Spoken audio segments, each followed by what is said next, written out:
Kubor ka Batisi TV. Lawan Rashapi da ka Frank Motors.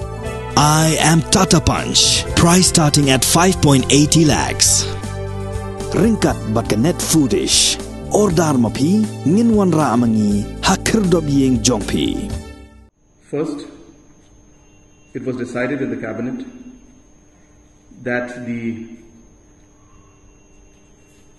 overall board structure of the MECL and its subsidiary companies will be restructured.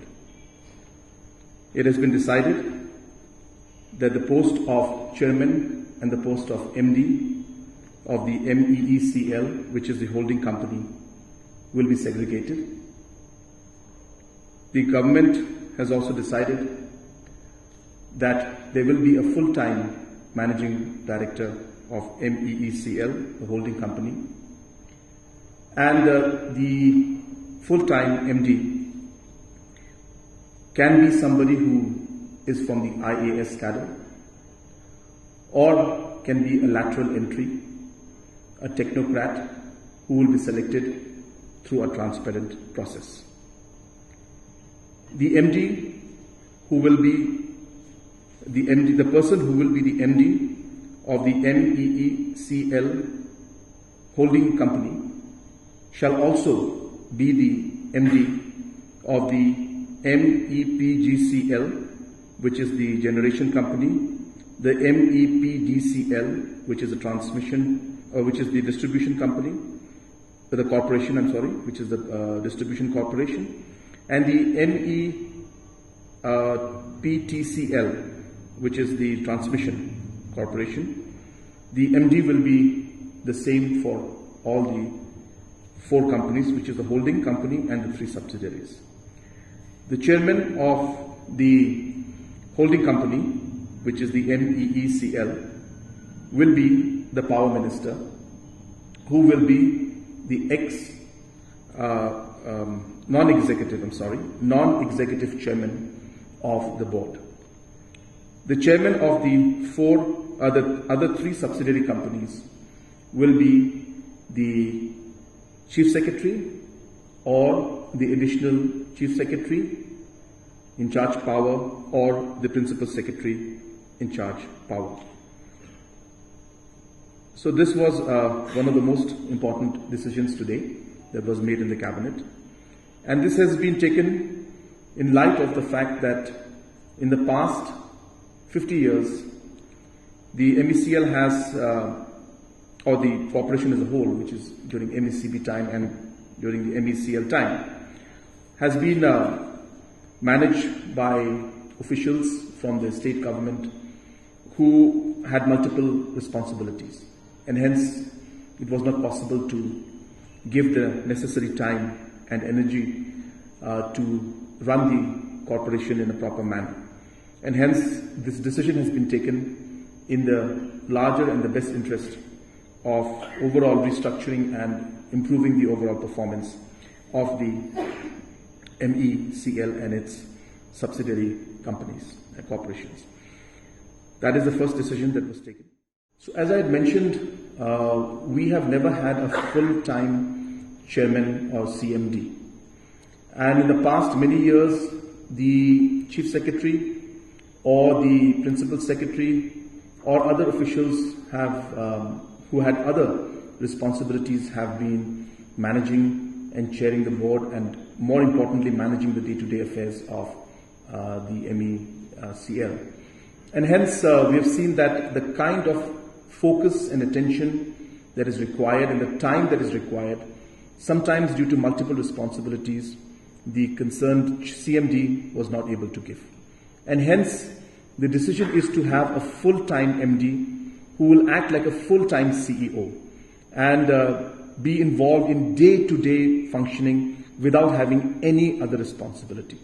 That's number one. Number two is the option, which is of course going to be the first option for us, is to get a technocrat and a lateral entry into the system, which has never been discussed or thought of before. So we have decided that we need technocrats to run MECL.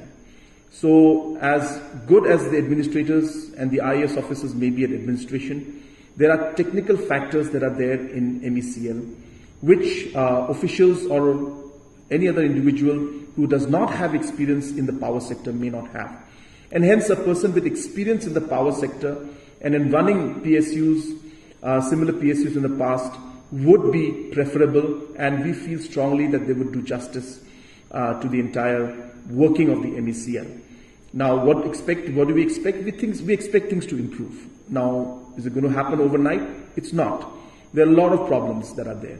But we feel that with a more focused approach, with a more full-time approach, and with a more technically sound approach, we do feel that the overall functioning of MECL will improve, and in the process, hopefully, in the long run, medium run, and to some extent in the short run also, we will see things improve in MECL functioning. No, there is no issue as such in that. We have to realize that the Finance Ministry, Government of India also has its rules. And earlier, the clarity on off-budget borrowing, as we call it, the provision on that and capping on that, and the provision that the off-budget borrowing will also become part of the normal books borrowing of the state government. These provisions were not clarified earlier. But recently, the Government of India has mentioned that off-budget borrowing also will come out from the budgeted borrowing of the state government, which is the 4% cap that we have on the GSDP, 4% of GSDP. So therefore, the loan that is taken by MECL, which is technically not a government loan, but it's a loan taken by an organization and a body and a corporation, which is owned by the government, is technical off-budget borrowing. So since that would be counted into our budget, into the budget borrowing of the state, so the state government cannot anymore guarantee for it. Now, in that situation, obviously, the most important thing to note is that the state government will not directly guarantee or directly be involved in any way for repayment or any kind of guarantee on that loan. So it is that particular aspect and subject that the government of Meghalaya and the finance department will not be dealing with. But there are other matters that are there where government of Meghalaya time to time keeps helping and supporting, whether it's through equity participation, whether it's through different kind of financial support that we give. Those things, time to time, the government of Meghalaya. Today also I had a very long meeting with MECL. I don't know if you guys are aware. So we had a very long meeting regarding the overall financial position of MECL. And those aspects will continue. But yes, when it comes to the Atmanirbhar loan as such, because of this off-budget borrowing aspect, the state government will not have anything to do with it, because if we do, then it comes into our books, and the borrowings of the government of Meghalaya will be reduced equivalent to the borrowing that was taken by government, and that's something that we don't want. So finance is a very broad subject, as you are aware. So loan is one aspect of things, repayment of loan is one aspect of things, payment of salaries is one part of it, payment of pensions is one part of it, the other kind of maintenance issues are one part of it, purchasing of power is one part of it. So all these aspects are there, and in this, roughly about 20-25% is loan repayment, close to about 25% to 30% is purchase of power from other agencies which we pay, and about again 20-25% is on salaries and pensions. So therefore what I'm saying is that the government of Meghalaya will be working with MECL in every way possible to ensure that the other aspects apart from the Atmanirbhar loan, we are going to be working with them. But we're not going to touch the Atmanirbhar loan. That's something that MECL has to take care of on its own. How they're going to do it? Well, they have to figure it out. You're right about that. But as I said, government is there to work out on the salary aspects and the issues that are there and other things. We'll figure out how to work closely with them. Basically, there are multiple reasons for this particular situation. Number one, that the government of Meghalaya has power coming in from the national companies. So, 3 units. One is the Kandong unit, one is the OTPC unit, and one is the Kupli unit. These 3 units together roughly give us about 110 megawatts.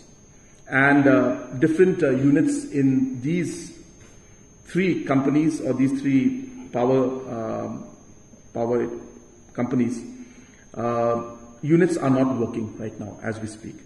And hence we are running short of about 110 megawatts because of these national companies not working or not functioning properly. And that's the first challenge that we face. The second challenge which we face is that the units that we have in our own, which is Leshka and the Umyam and Umtru, there are periodic maintenance that has to be done, which we cannot miss. There are certain areas where we also had challenges where some of our units were disturbed and it had to be repaired. And in these circumstances, we have roughly about 42 megawatts from Leshka and about 21 megawatts from Umtru, which are being disturbed because of these maintenance and some of the units not functioning, which we are, of course, repair is on. We are hopeful that we should be able to get things on quickly, but these are the challenges we have. And the third issue that we have is something we call advanced banking. And when we say advanced banking, we actually bank the power units that we use and we are able to give. So we take power units from different companies during the lean season and we give back during the rainy season. And so therefore, if you notice last Christmas, New Year, we had very less or in fact no power cuts that time. And this is because of the advanced banking that we had. But while that was happening, we unexpectedly, as I said, we lost and we had issues with the Kandong, OTPC and the Kupli units and also some parts of Leshka and Umtru, which were completely unexpected. And hence, as we speak, we still have to repay almost about 80 million units of power every month because of the advanced banking that we did, which normally is a right strategy to do because in the lean season we require the additional power and which we bank. But during these unforeseen circumstances of these 5 units not functioning, we are facing this problem. But we have reviewed the situation today and we are working towards rescheduling and trying to figure out how we can minimize the inconvenience to the people because there are some areas which are getting too long power cuts, some areas even 3 hours at a stretch. So we are trying to adjust in such a manner that we try to minimize that inconvenience. Number 2, we expect that in about a week to 2 weeks time, we expect some of the units to start working again. And if that happens, then we expect a large relief to take place. So I don't want to jump the gun, but we do expect that to happen also. So this is the current situation because of which we're facing challenges. But I do appeal to the people to bear with us. We are working and doing our best to ensure that we can reduce this. But these are, of course, as I said, certain situations that we didn't expect. As I said, it's never happens that 3 units of different companies, of NIPCO, of OTPC and other companies at a time, 3 of them shutting down is something that normally doesn't happen. We find 1 unit or 1 company shutting down for some breakage or something, but we have all 3 in one go this time, and that's the challenge we're facing. But I hope that we'll be able to restore things at the earliest. Yes, we have made it a statement. I have tweeted multiple times about it, that this is a positive scheme, it's a good scheme.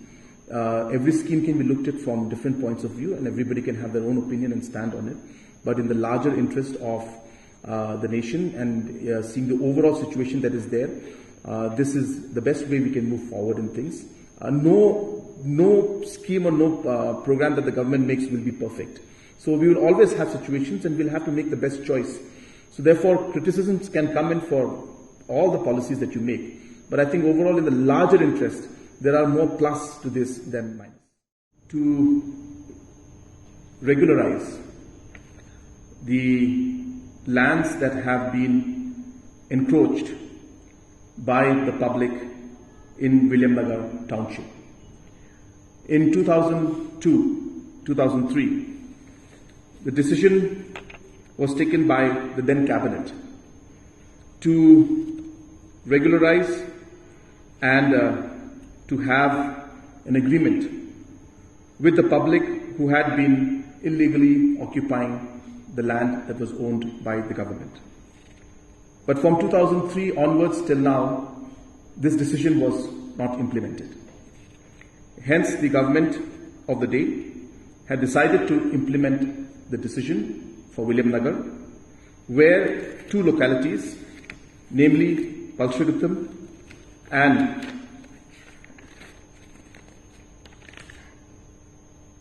Warimagri, where approximately 1,200 houses are present and families are present. These two areas will be regularized, and government will sign a long-term lease with each of the occupants, where the ownership of the land will remain with the government, but a long-term lease will be signed with the occupants. The limit has been set at 10,000 square feet for each family, and the rate at which the land will be given, or the compensation, the rates that have been fixed for the settlement will be based on the GHADC classification, where for Warimagri, which is a first class land, the price will be set at 2,50,000 rupees per biga, and Balshrigutam settlement as second class land at 1,87,500 bigas per biga. So therefore, obviously, since the land has been limited to 10,000 square feet per family, hence the amounts will be according to the land that's occupied by them. And of course, on a monthly basis, a fixed amount will also be taken from these families. Similarly, of course, like it's been done here, steps will be taken to also see, and areas of Tura town are also being surveyed as we speak, because a large number of areas have been illegally occupied, and steps are now being taken to do the survey and to move forward to figure out ways in which we're able to regularize these lands where the ownership remains with the government, but a long-term lease in Tura also is done. And this, as I said, is being done in the larger interest to ensure that there is some kind of clarity. There's been too much of confusion and too much of fighting, too many cases, too many situations in the past, which we strongly feel as a government, these things cannot go on forever. So we need to, as a government and as a society, we need to find amicable solutions to these problems, and this is one step towards that. The first thing is, there are only two ways to move forward in a situation like this. One is to evict the people who are staying there, and second is to find a way to settle things and find an amicable solution. And we strongly felt that, number one, there have been instances in the past when such things have taken place. And number two, that the situation right now with these people staying there for many, many decades, if eviction were to be done, it would lead to law and order situation at very, very extreme end. Hence, and court cases are happening. Always the things go to court. We keep fighting. There's always uncertainty. There's always a sense of tension. So the government and the cabinet felt that the best way in creating a win-win situation would be to keep the ownership with the government, with specific conditions mentioned, allow the people to stay there on a lease, in a long-term lease basis, earn revenue while we do that, and as I said, and have a specific control over any kind of future situations that may come up. So it's a decision that the government has to take. In the past, the governments, in some areas, as I said, William Nagar was, of course, the decision was made long time back, but it wasn't implemented. We felt that it's important to go ahead with it. So that's the decision that we took, and we feel that keeping the larger interest of the people in those areas, it's the right way to move forward. So in Balshrigutam, there are 886 families. In Warimagri, there are 408 families, and the approximately 8 crores should be coming in from Balshrigutam as one time, and apart from that, on a yearly basis, annual basis, approximately 2.67 crores. And in Varima, approximately 4.5 crores one time and about approximately 1 crore annually. So I do stand corrected because you just asked me very quickly, so I just quickly tried to find the numbers. So I could stand corrected, but I'm pretty sure that these are the correct numbers. So we have only decided now that we will move forward, and the Deputy Commissioner is doing the survey as we speak. And in some areas which are under the District Council, those areas also the process is on. So therefore, one cannot say that it will be done today, tomorrow, or in a month's time. But I think what is important is to note that we have the intent to go forward in this, and we have shown it by going ahead with the William Nagar township area decision, and similar to that we will go ahead in other areas also. We will see. In the Harijan colony issue there are different factors. It's not similar to area that is this. There is much more to it. There is land issues, the land disputes. I think overall the committee that has been set up is doing an excellent job. An issue that has been pending for such a long time was finally taken up, and steps have been taken to move forward, and we're actually seeing that that there could be a solution, and we'd actually be able to resolve this problem. So we'll leave it to the high-powered committee headed by the Deputy CM, which is doing an excellent job, and I'm very confident that they will be able to find a permanent solution to this. Initially, when we had faced the floods, and I had made a visit around that same time to Delhi, I had met the Honorable Home Minister, and I had requested him for help. He had further said that to get a true assessment, let us have a joint team from the centre and the state, and let us ensure we assess the entire situation. So the process is on, and of course flood situation, the rains have reduced. We have seen the levels go down. We have seen restoration of power to a large extent being made in most parts, but the road connectivity is still a major issue. And I've seen, as I said earlier, you are all aware that I've visited these locations. I've not been able to go only to the Siju, to Rongara Muhishkola area, which I'm told is the worst affected. And it's completely cut off from both sides again. So apart from that, I've seen most of it, and I have not seen this sort of destruction, at least in my recent memory, in terms of what I've seen in this particular floods, I should say flash floods that happened. Because when I visited the locations, the Simsang River went up approximately 30 to 40 feet higher than its original level. And it happened in a matter of 3 hours. Now for that to happen, you can imagine the amount of rain that must have fallen in that area. So it has been quite destructive, and the process, as I said, is on. It will take few days or weeks to really come to a final conclusion, but the process of restoring things and ensuring that all possible help, including delivering food and essentials through helicopters and through the Air Force, are being done. And I must thank all the armed forces, the Air Force, the BSF. Everybody has really, cooperated in this difficult situation. But yes, as I said, the process is on, and it may take some time, but we're hopeful that slowly and steadily we'll be able to get things back to normalcy. So power connection in most parts is restored. So Bakmara has been restored about 3 days back. They were without power for quite some time. Telephone connections also in most locations has been restored because they were all power dependent. But as I said, road connectivity is still a major issue. And the reason road connectivity is becoming an issue, I just want to clarify that also, is that the locations where we've seen maximum damage, they, for some reason in this very strange situation, have been cut off from both sides. So the machines that are responsible for clearing the road are not able to reach those sections that are impacted because both sides have been cut off. So the JCBs and the big machines are not able to move in. And so until unless we start connecting those sections the machines can't move, and if the machines can't move, the roads cannot be cleared.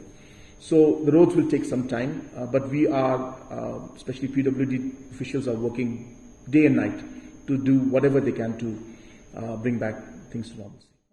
So initially, when I had decided to meet the Honorable Home Minister, I decided that I must go with him with a preliminary report and also estimate of what we thought the damages were. So based on that, within the 24 hours which we got, the PWD and all the other departments were asked to make different assessments that are there based on roads, agriculture, farms, houses, damage, and all the kind of relief material that we may require. And within the short period while these things were happening, I asked for the report. They said that there's a challenge. I said I need to go with a figure. And we came out with the 300 crores based on the road damages and the other damages which I mentioned. When I went to the Honorable Home Minister told me that let us review this entire thing. I will send a central team. Let us do as an accurate assessment as possible, and then let's come to a figure. I agreed to that, and I was happy that he suggested that. And based on that, obviously, he asked me also to make a trip and see the assessment myself. And the central team also should make assessment.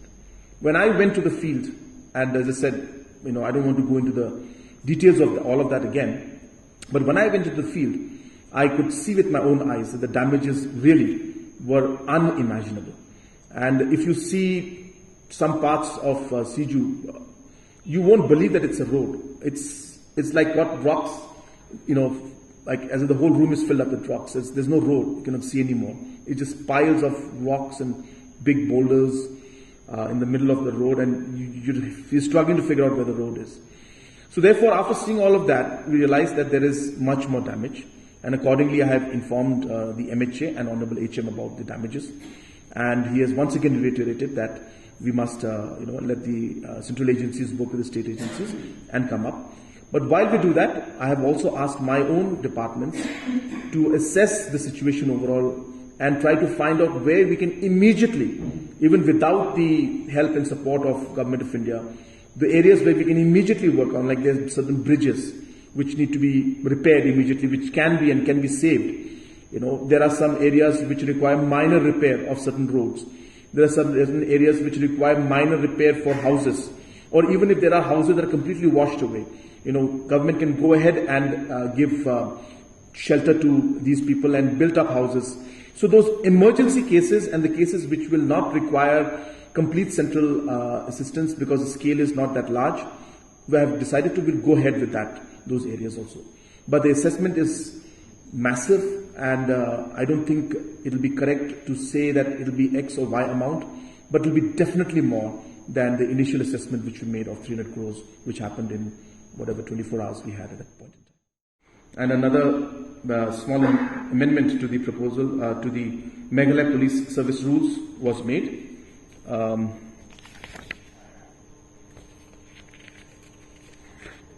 Where it was proposed to amend the Schedule 1 of the MPSC Rules 1996 by increasing the number of posts in senior duty post from 21 to 24 and junior duty post from 75 to 102 by incorporating the newly created post. Comparative statement of the schedule is attached. And it is also proposed to do away with the fixing of the number of posts in the selection grade and the junior administrative grade, so as to enable the officers to have served the minimum qualification years in the senior scale of 8 years and junior scale of 7 years to be promoted to the next higher grade non-functional. Apart from that, there were two very small decisions. One is the Meghalaya Protection for Interest of Depositors Financial Establishment Rules. As you know, that this is an act that has been passed and even the RBI has pushed, and basically these are just the rules that are being put in place to ensure that the implementation of that particular act is put into place. It's a very long list of rules, but I think just the fact that the rules have been today passed is the important aspect. So the rules for the Meghalaya Protection of Interest of Depositors Financial Establishment Rules 2022 were passed. That has been taken was renaming of certain roads and villages. The list is very long, So I will ask my office to finally send them to you. There are about 25 of them. Well, all were not approved, but about 19 of them have been approved. If I read that out, it will be too long a list. So I will send the list of the roads that have been renamed. It was proposed by the renaming committee and passed by the cabinet today. We have also decided to amend the Meghalaya Minor Minerals Concession Rules 2016. The amendment is very simple, and the amendment, there will be another provision that will be added, which will read as quotes, provided that above mentioned restrictions shall not apply to riverbed sand mining and riverbed mining. Earlier, because of the non-clarity and because of certain provisions under the triple MCR, the permissions for sand mining were not being given by the different departments of the government. And now that after this decision has been made, there's going to be clarity, and the process of properly, legally giving necessary mining licenses or leases to individuals who wish to mine in the riverbed will be granted based on this particular amendment that has been made today. But basically, since the provisions for sand mining were not there in the triple MCR in the 2016 Act that came out, so it says that within a distance of 100 meters from any village, water source, bridges or dams, reservoirs, and from the edge of state highways and any other states when blasting is not involved. So basically, the earlier rules restricted in one way and was not clear on sand mining. And this has been a source of livelihood and also important for the construction industry as a whole in the state.